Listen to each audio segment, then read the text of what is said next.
Hello everybody and welcome back to my channel. My name is Taylor, for those of you who may have never been here before, and in today's video we are doing another 10 challenges that you need to try in The Sims 4.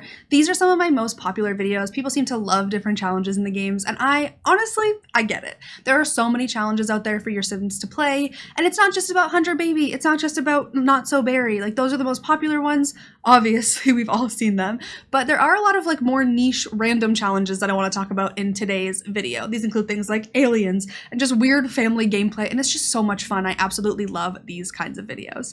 So if at any point throughout you enjoy it, be sure to give it a thumbs up. In the description down below, you'll find links to my Twitter, my Instagram, my Twitch, maybe my TikTok. I don't even know. There's lots of stuff down there for you to discover, so be sure to do that. And let's just jump into the video. So the first one I want to talk about is called the Alien Takeover Challenge. Now, if you're looking for the rules to any of these, I will also have those linked in the description down below as well. So you can definitely go and do that. But the Alien Takeover Challenge is funny because what you're trying to do as an alien is get rid of all of the humans and turn the entire world into aliens, which is awesome. I love that. So what you're going to do here is you're going to have your alien woohoo and make some Sims pregnant, then have those Sims give birth to the baby, leave them in your basement, not the baby, the Sim. Leave them in your basement until they starve to death, and then have, raise your little alien baby and then let them go off into the world. You do this with as many Sims as you possibly can and see how many Sims you can get rid of and how many aliens you can replace them with.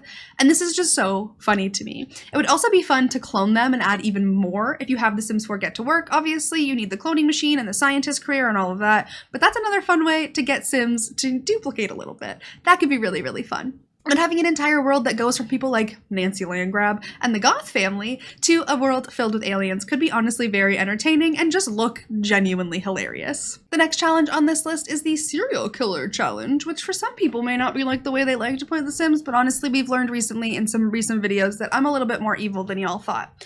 So, in this challenge, pretty much all you're going to do is bring some random Sims off the street into your home and use a multitude of ways to eliminate them. You can starve them. You can make them go in the sauna with you a few times. You can, I don't know, there's so many ways to kill Sims. You can heat them to death in the sun, freeze them to death in the winter. You have so many options. There are so many death types in this game now, and it's just so entertaining to me at this point. Feed them puffer fish. It's beautiful. But all you want to do is see how many Sims your Sim can kill in their lifetime. You can also do this with mods and get something like extreme violence and go in and do that. If you're feeling really frisky, I don't know about that one, but just go and actually some Sims.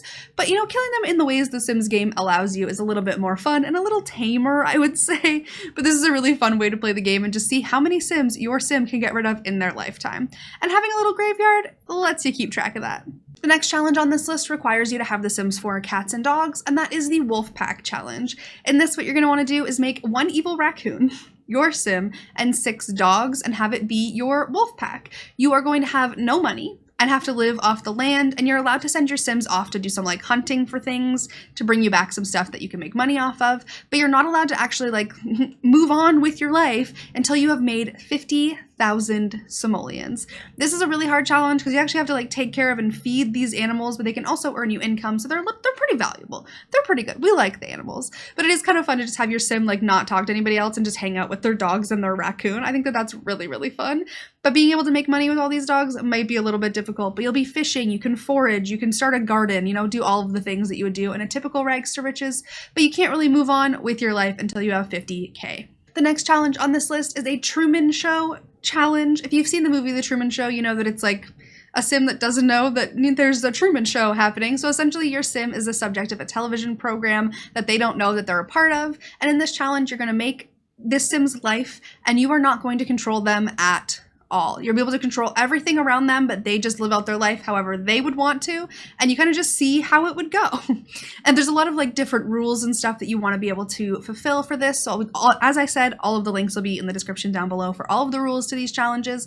But this one's really funny because it's fun to have a Sim that you don't control, but then control everything around them and impact their lives in ways that you can do without controlling them. You can still get someone to woohoo with them and flirt with them and grow their relationship without that Sim ever being controlled, which I think is really, really fun. Our next challenge is really good for family game players, people who love to play with families, and that is the Parent C, I think is how you'd say that challenge.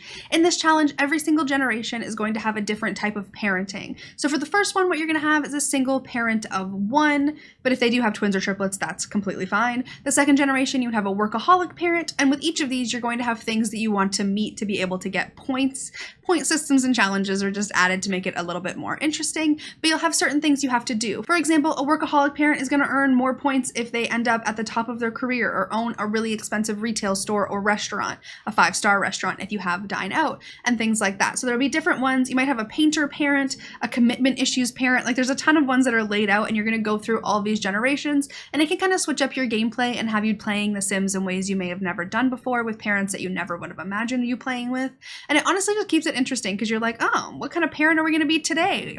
New generation, you're going to suck at parenting. Next generation, you're going to be great. But it's really interesting, and you should definitely check out all of the rules and everything in the description. Our next challenge is the Homeless Author Challenge. And for this one, what you're going to do is you're going to have a sim who's essentially playing Rags to Riches, where you start with 0 simoleons. However, to finish this challenge, your sim has to write 100 books, which is going to take quite a while. You're going to only be able to make money through your books. So initially you're going to have to go to different places to be able to earn income and use a lot of random computers at libraries, use showers at gyms, and try to feed yourself through the little bit of royalties you'll get at the beginning. But honestly, once you get the ball rolling with writing, you end up making quite a bit of money from these royalties every day. So you can actually progress through this challenge rather quickly, but getting 100 books written is quite the feat, especially if you want your sim to have a life.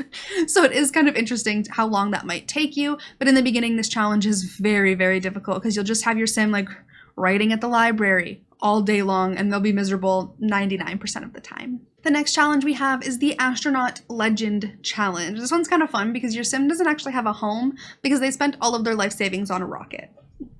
What a life. But this sim's gonna have to try to earn income through being an astronaut, being in the astronaut career, and seeing how it goes without actually having a home and just having a rocket to keep them company. I guess you could talk to it, you can woohoo in it, so like that's good, I guess. To complete this challenge, you need to do things like maxing out your rocket science skill and getting to the top of the astronaut career, owning your own home. So you need to earn quite a bit of money to be able to get through this, and it's going to be really fun, but you have a rocket, so you can go to space. That's cool. I want to go to space. No, I don't. I'm lying. I don't want to go to space. Who am I kidding? I would not do well on space. Anyway, what am I even saying?